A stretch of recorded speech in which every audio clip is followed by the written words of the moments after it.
Hey, this is Matt for the Quantum Leap podcast. I'm super excited today for this interview because this is an interview unlike any I've done before, and it's one that speaks to my nerdy, researching-y heart. I've got with me here Julie Barrett. Julie, for those of you that don't remember, wrote the Quantum Leap A to Z. Julie, welcome to the show. Hi, it's good to be here. Thank you for asking me. Oh, thank you for joining us. We're going to dive in with some questions in a minute, but just to give a little bit of background, again, for those that don't know, I know we have a lot of listeners who are brand new to fandom. Back in the 90s, there were two official books and a number of unofficial ones, but there were two official fact books about Quantum Leap. One was a large format one by Louis Chunovic, which was all big pictures and very little writing, and another was an actual proper book, and the actual proper book is the one that Julie was responsible for. So for my little contribution to the corner of Quantum Leap research, I always felt like I was standing on the shoulders of people like Julie who'd come before me, and it's going to show throughout the interview, but I'm just super excited to have this opportunity to talk nerdy researcher to nerdy researcher. Yes.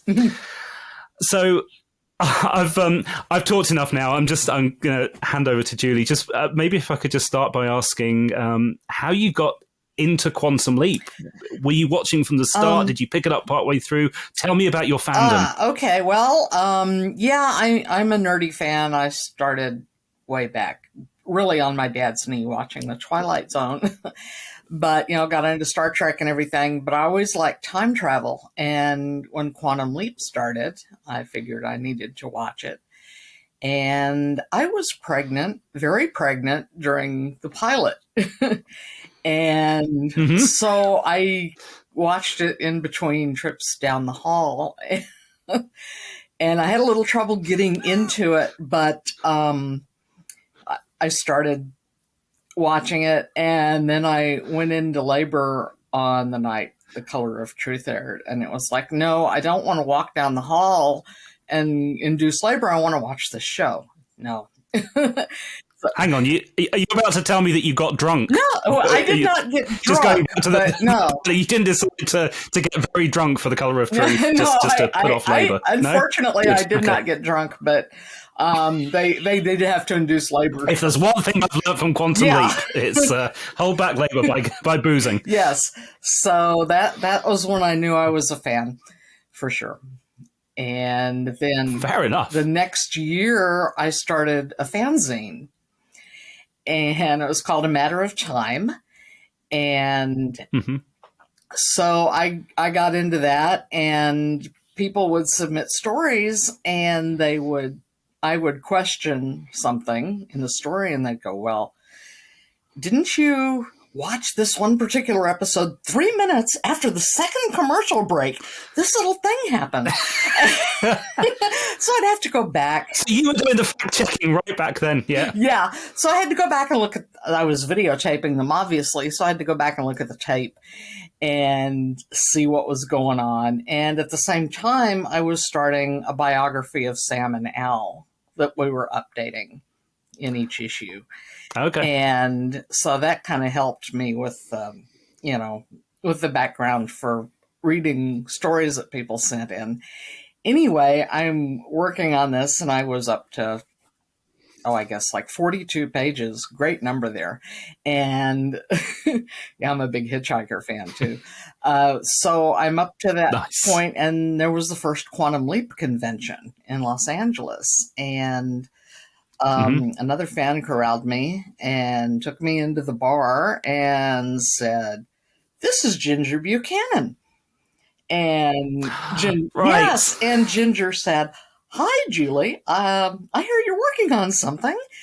I'd like to see it." Okay, so I showed it to her, and she handed me her card and said, "Please send it to me when you're finished." And that was the start of the book. And yeah, I've been because I'm updating my book at the moment, and I've been doing a lot of research. I managed to pick up a lot of old fanzines. I'm focusing on the news-based fanzines, but I've seen your name pop up there a lot as well. So I guess you were also you seem to be heavily involved all over the place. You act like you were just a fan dragged to the bar, but you seem to be all over the place because I was very you obviously involved in fandom. I worked on the first fan run convention too. Oh, Yeah, right. the 94. That I did not know.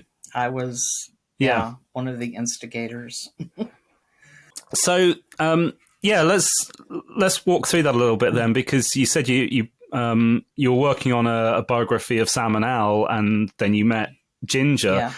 Was what you sent to her actually? How close was that to the A to Z?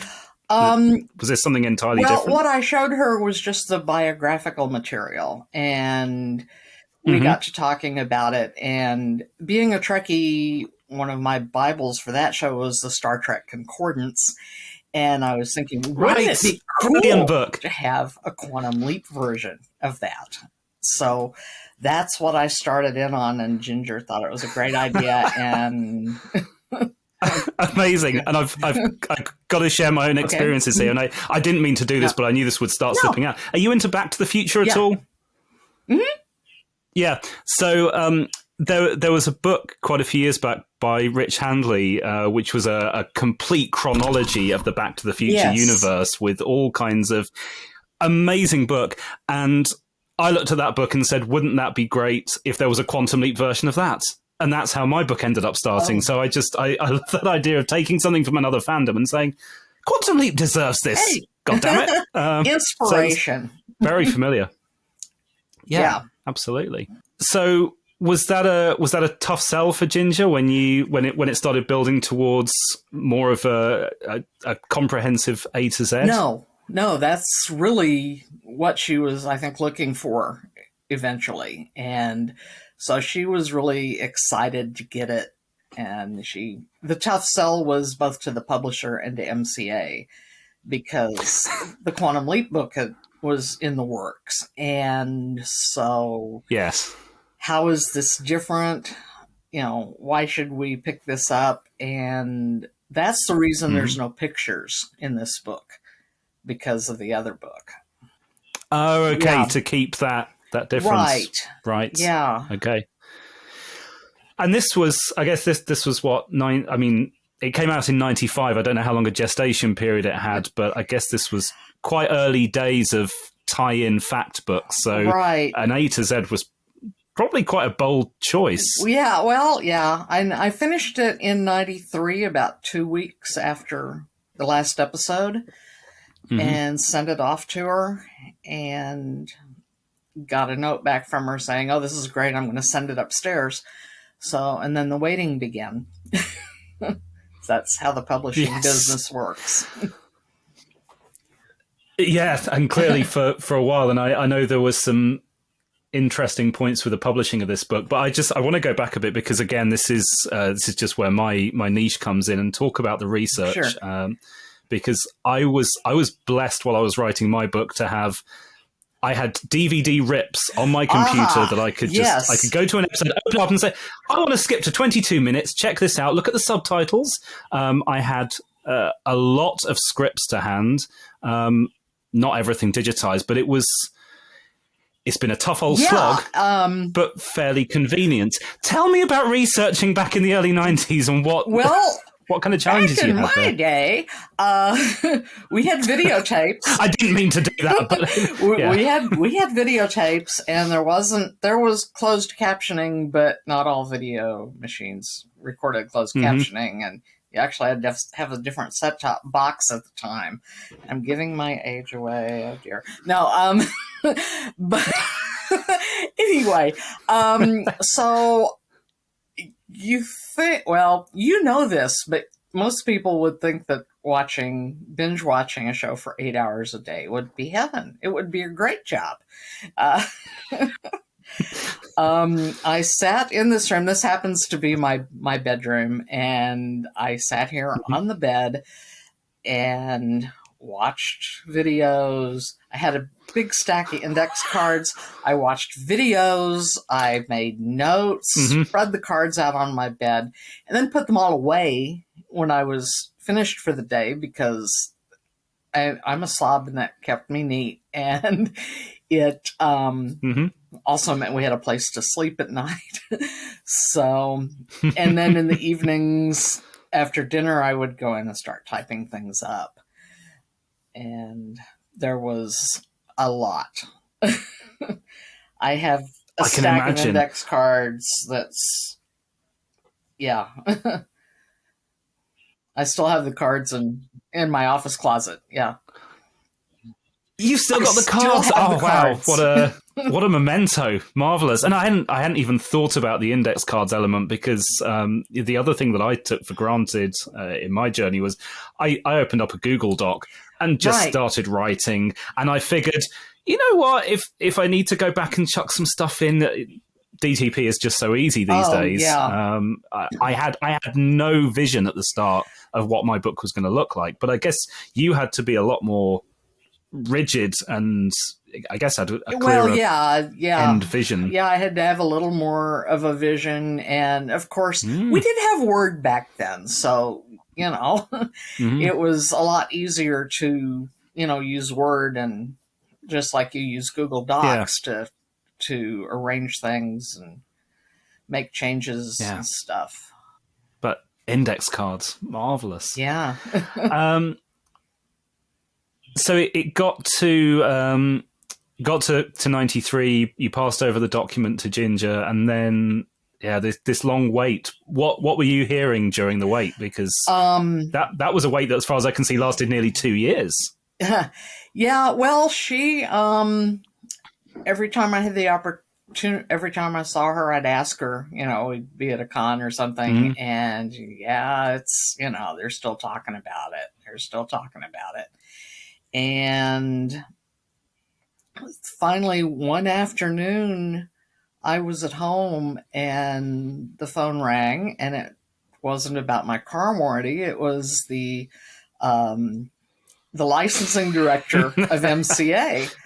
And it was like, "Hi, we'd like to buy your book." Like, oh, cool.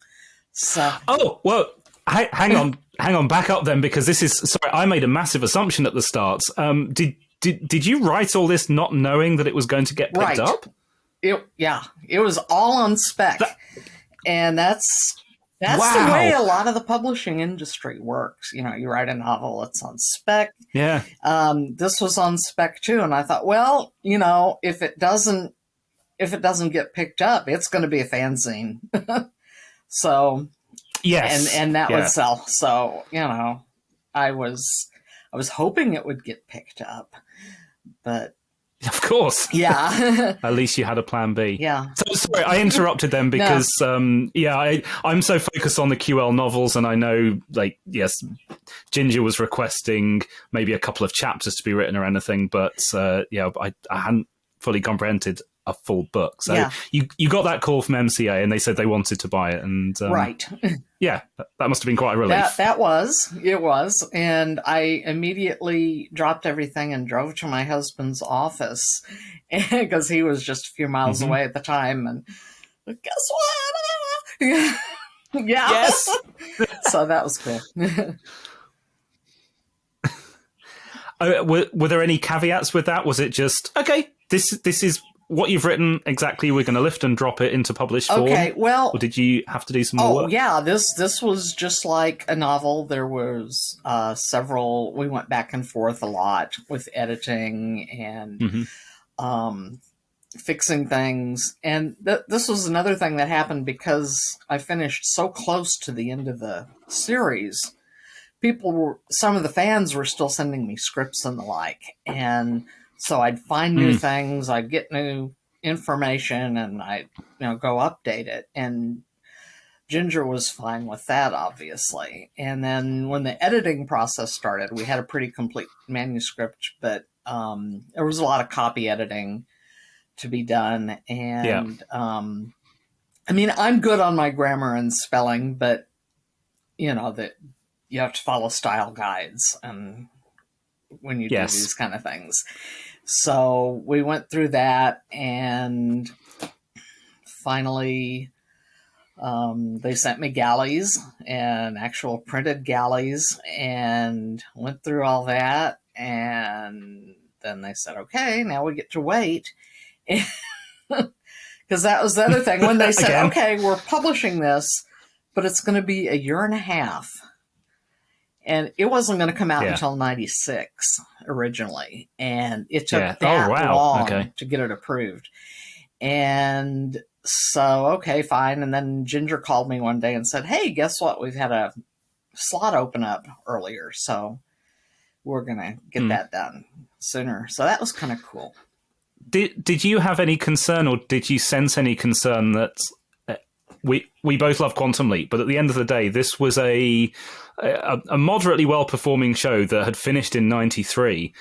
By 96, we all know Quantum Leap has lived on, but at that point, were you thinking, is there still an audience for this? At this point, there's just a novel coming out every few months. Yeah, well... Who's going to care about an A to Z?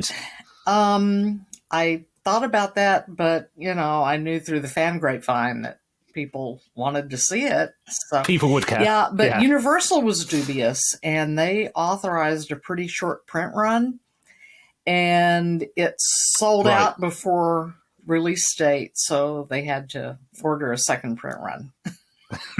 So that was... You showed them. Good. That was a nice little ego boo. Yeah. Yeah. Yeah.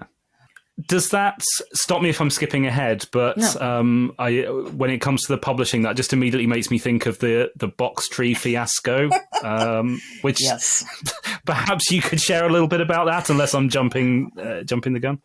Okay, no. And I had heard rumors of this from some of the other novel writers, and basically, Ginger sent them my early draft.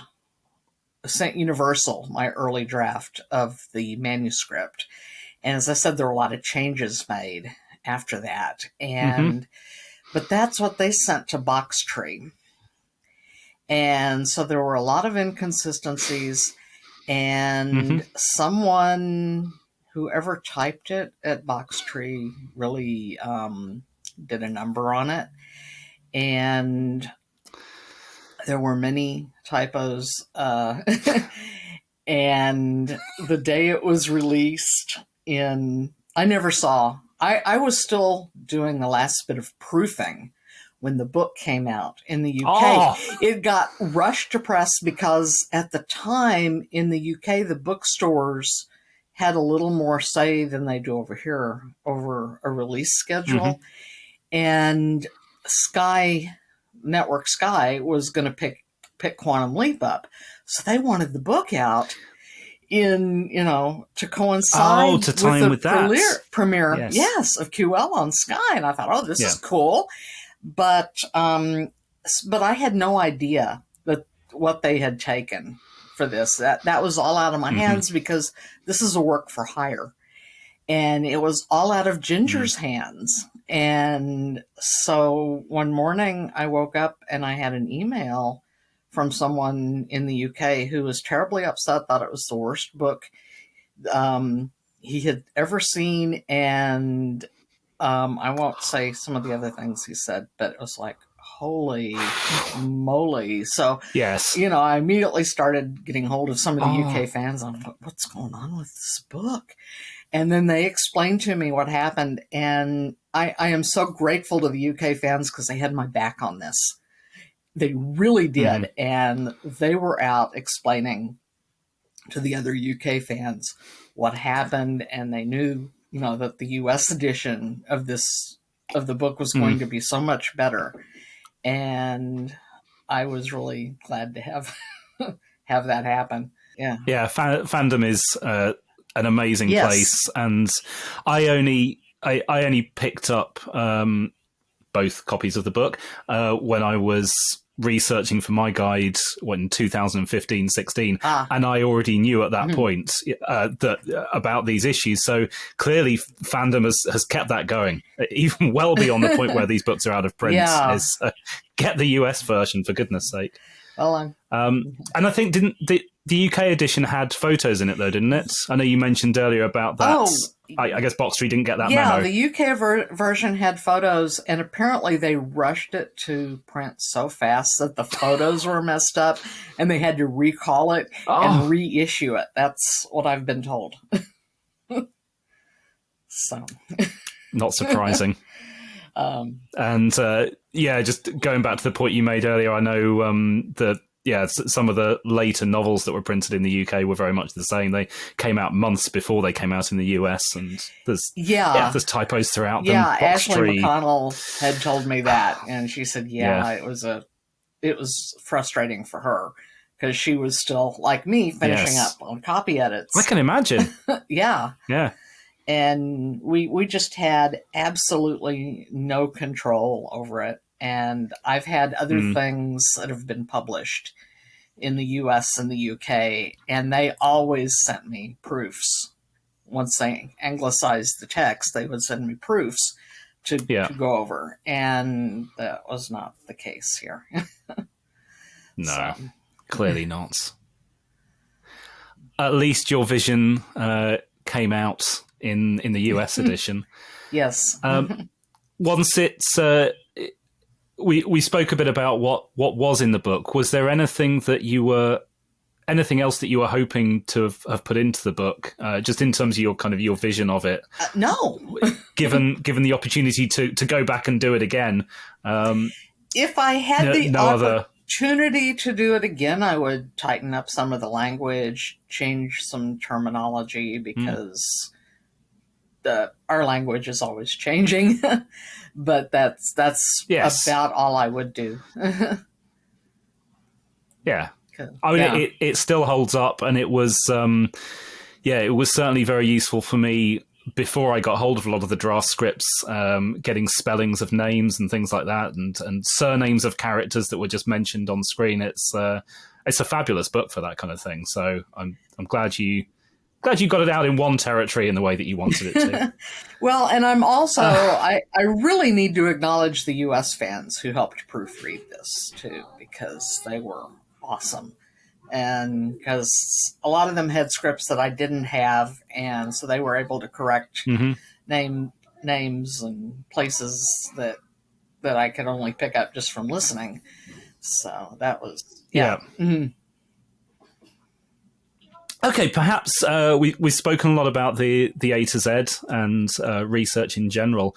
But I gather you were also hoping to get a novel printed in that line. Can you tell me anything about that? It's still unfinished. I keep going back to it every once in a while and working on it. But because, well, things have changed and it's a lot easier to research. I pitched to Ginger. She asked me if I would be interested in writing a novel. And I said, oh, sure. So what I pitched to Ginger was another Simo-Leap. And Al ends up on the front porch of the haunted house with Myra Boychik, and things were going to go bump in the night. And, his dad is dying at this point. And so Ginger said, no, I think we still ought to have Sam leaping, but I have this great idea. And Ginger, she has, she spent years, has shelf full of Hugo and Nebula awards. I think she kind of knows what she's talking about. She said, what I'd like you to try is to have Sam leap into a nun in the Catholic hospital where Al's father is. And I'm going, okay. Okay. Because really, all I knew, I'm Presbyterian, so all I knew about nuns was the girl down the street who went to, Catholic school. And, I'd see them out on the street sometimes, and I knew they had rulers, and that was really all I knew at the time. But now I have tremendous respect for nuns after all the research I did. It's just something I didn't really know about because it wasn't, my religion. But No. So, but I was also at the time getting into a British show called Ballykiss Angel. Yeah, I don't know if you had ever watched that, but yes. So, and I actually got into that fandom some, so I ended up learning a lot more, and so that was helpful. But I was working on it, and then the novel program died. So Yeah. Oh, okay. So it was around that time. So it's like, well, I kind of have bills to pay and I need to work on things that are going to pay the bills. So it's still sitting there unfinished, and I go back to it every once in a while. And I have plans for Al. Yeah. So I take it this is something that you're hoping one day to finish and publish online, Probably, assuming that the novel range doesn't get picked up again, which we can always hope. Yeah, we can always hope. Yeah, I'm kind of still hoping to finish that. I know where it's going to go, so that's good. Yeah. I think a lot of the listeners would love to see that. So no pressure at but all. fingers No, crossed. no, It'd be not at all. big, yeah. How far through that are you? Are you still near the beginning? I'm still pretty early on in it. Mm-hmm. I wake up one morning, and go, ooh, this idea, and I'll go, Yeah, go type a bit, and then it peters out, and that's kind of the way I write. moments of inspiration. Yeah. Yes. So that's kind of covered off, I think, in a fair amount of detail, your tie-ins with the Quantum Leap in publishing in the 90s.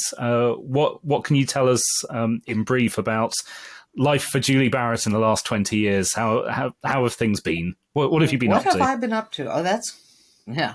Well, I've as a broad question. yeah. I know, Okay. but, Well, I freelance. I've been freelancing since before I started the book, actually, and I've written a lot of ad copy, which is the same as fiction, basically. Oh, okay. And I'm working. I've stayed in con running.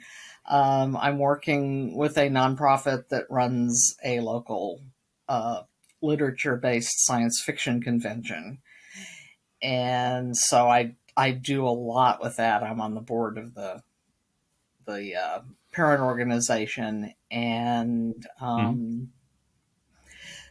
writing turned into webmastering, which turned into learning databases. So yeah. And well, I had a part-time job with the company doing tech writing, and like, we're starting a website. We hear you work on a website elsewhere. So that, kind of rolled into that. So I do the website for the nonprofit, and we have a whole gigantic back end for scheduling and keeping track of people and panels on the convention, and that was all hand rolled. So impressive. Oh, I work with an audio theater group, and I've written several audio dramas. Is that do you have a link that we can share for that? Yeah. My website is barrettmanor.com. And if you do that and /radio, that will take you to our radio shows. We do, we've done a lot of recreations of old time radio programs. That's how our group started. And then we go to conventions, science fiction conventions around the region, and we do shows where we cast from the attendees at the convention, and then they get up on stage, generally like during the break in the costume contest, and we put on the show, and people love it. They get a chance to act or work with sound effects, and so it's kind of building some skills along with having a lot of fun. That's wow! That sounds like a lot of fun. And this whole half hour has been a lot of fun for me. So thank you, both personally, because it's just been a real pleasure to talk to you, but also on behalf of the Leapers for sharing your memories of the A to Z and everything you've been doing for fandom over the years. And we'll share your link in the show notes so that people can go and check out what you're up to now. Okay, and so thank you for your time, Julie. You're welcome, and all the best with the next edition of your book. Oh, thank you so Yes. much. That means a lot. Cheers.